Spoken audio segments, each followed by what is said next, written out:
Hello, this is the hardcore legend Mick Foley. I'd like to title this video, WWE, We've Got a Problem, because I think you do. And that problem is that WWE is no longer the place for talent to aspire to. Part of it is because AEW is doing a great job of attracting great talent, proven talent, building other talent, creating storylines, but part of it is a problem of your own making. I think younger talent sees the way that developmental characters are cut or left by the wayside, or in the case of Karrion Kross, greatly watered down and even made a joke of when they debut on the main roster. It's not broke. Don't fix it.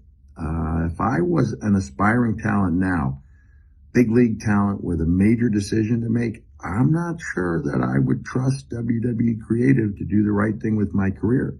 You guys did wonders with me back in the day, but that was a different time, different place. If it was today, I'm not sure I would trust the powers to be with my career in their hands. And until that changes, WWE, you've got a problem. That audio that you just heard there was posted in a video by Mick Foley to his Facebook page on Tuesday, the morning after Monday Night Raw. And it went viral.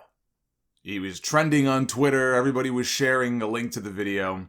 And the reason it went viral is because everything he said in that video is 100% fact. Now, I don't always agree with everything Mick Foley has to say. I don't doubt that it comes from a place of love for WWE. He gave so much of himself to that company, and he still watches the shows. He is still a fan. I took issue with him a few months ago, suggesting that WWE needs to start an all-women's brand, because if you watch these main roster shows, and I'm not counting NXT in this, if you watch those main roster shows, I don't know how the hell you could think having these people running an all-women's brand would be anything but a complete disaster. So I disagreed. But he is well within his rights to have that opinion. And frankly, I think he's too nice on WWE. But I don't think the man has a mean bone in his entire body. Which is kind of funny considering, when you look back at his career, all the hardcore stuff that he did. But I don't think he's got a mean bone in his body. So for him to say, hey, WWE, we got a problem here, and point out that they may no longer be the place where young wrestlers aspire to be, and that it's a problem of their own making that they need to fix, for Mick Foley to call out WWE for that, I think really says a lot. And if you listen to this podcast every week, and I know you do, because you guys are really smart people, then there is nothing you heard there in what Mick Foley said that you have not already heard me say dozens of times. I'm not sure I would trust the powers that be with my career in their hands. That's Mick Foley saying that. About the company that turned him into a global star. He recognizes that the same people who helped make him a huge star are now more likely to have the opposite effect on people's careers. And he is hoping that all of this talk about AEW and all these people that are jumping and defecting over might light enough of a fire under them to wake them up. And then I hear from Andrew Zarian of the Mat Men Wrestling Podcast that people are very unhappy within WWE that Foley put that video out on his Facebook page. And that there is an unwritten rule within the company that legends should not disparage the company. This is a man who took years off of his life and put his body through ungodly amounts of abuse for this company. Mick Foley has earned the right to say whatever the fuck he wants to without having to worry about getting heat from people in WWE.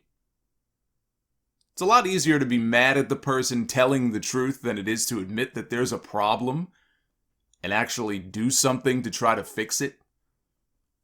It's a lot easier just to be mad and pass the blame. They should be upset with what he said. They have every right to be upset with what he said because everything he said is true. So they should be upset with it. They shouldn't be upset with him for saying it. They should be upset because it's true. And they're not going to listen to somebody like me, right? After all, I'm just a fan with an opinion. My opinion doesn't count. But maybe his will.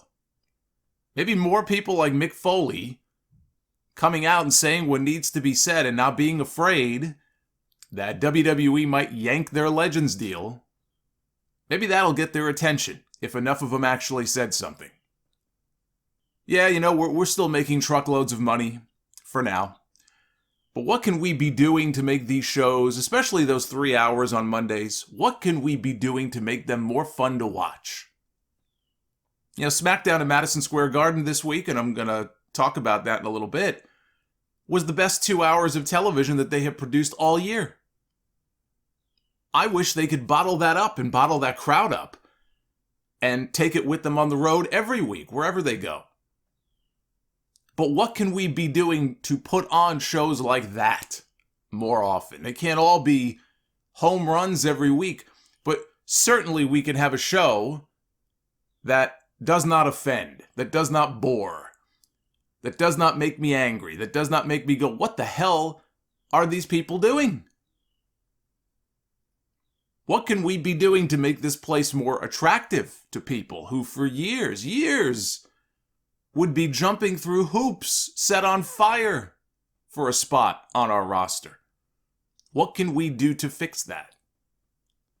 Instead, the first thing we hear is that Mick Foley has heat with certain people for the comments that he made. This is why nothing ever really changes. So good on Mick Foley for saying what needed to be said. I only wish more people in his position had the guts to do the same. Some other news and notes. WWE signed 21-year-old Olympic gold medal wrestler Gable Steveson this week to a long-term deal, giving the company only their second Olympic gold medalist, their first since Kurt Angle. His brother was already training at the Performance Center. He's already signed with WWE. Steveson will return for his senior year at the University of Minnesota, and he will try for a second NCAA title before he officially starts with WWE. WWE will be paying to set up a training facility for him in Minneapolis while he continues to go to college before starting full-time next May on television. That doesn't mean main roster, but that'll be his official WWE start. Brock Lesnar has been a mentor of his for a number of years. And I think just think, your WrestleMania 40 main event could very well be Brock Lesnar doing the honors and passing the torch for Gable Steveson. If he is even half as good at this as Angle or Lesnar turned out to be, they'll have a future main eventer on their hands in no time. Al Snow, who currently runs things for Ohio Valley Wrestling, he made headlines this week for saving a child's life who was almost pulled out to sea by a riptide at the beach. He was at the beach in Florida when he all of a sudden heard people yelling and screaming, and he turned and he saw a young boy was out in rough water. He was clearly in distress, and he could tell that the lifeguard was not going to make it to him in time. So he jumped into action. He dove into the water. He swam over. He pulled the kid to safety just as a wave started to pull him further out. And they both got taken under by the wave, and it made him think in that moment. He was thinking about what happened to Shad Gaspard last year, who drowned doing the exact same thing, trying to save his son. But thankfully, in this case, they were able to make it safely back to shore. So happy ending there to that story. This was the weirdest thing I saw all week. The New Day and The Undertaker will be starring in an interactive horror movie coming to Netflix on October 5th, the day before my birthday, and what a gift. It's called Escape the Undertaker. Here's the description. In this interactive film featuring WWE superstars, The Undertaker has set a trap for the decorated tag team The New Day at his mansion. What they don't know, The Undertaker's mansion is an extreme haunted house, packed to the brim with supernatural challenges. It's up to viewers to decide the fate of these three poor souls trying to survive the wrath of The Undertaker. It's too bad Bray Wyatt doesn't work for WWE anymore. I always thought that his character, honestly, would make for a better horror movie villain than a pro wrestler. So maybe they could have put him in some kind of horror movie that went straight to Netflix. I think he actually would have excelled, frankly. If he wanted to just give the wrestling thing up, I think if he wanted to try his hand at acting and being in, horror films and stuff, I actually think he would do quite well. But look, I am all about horror movies and Halloween season, so I'll be watching this. I don't know if it'll be any good, but even if it isn't, I think it'll be worth it just for the review on the podcast.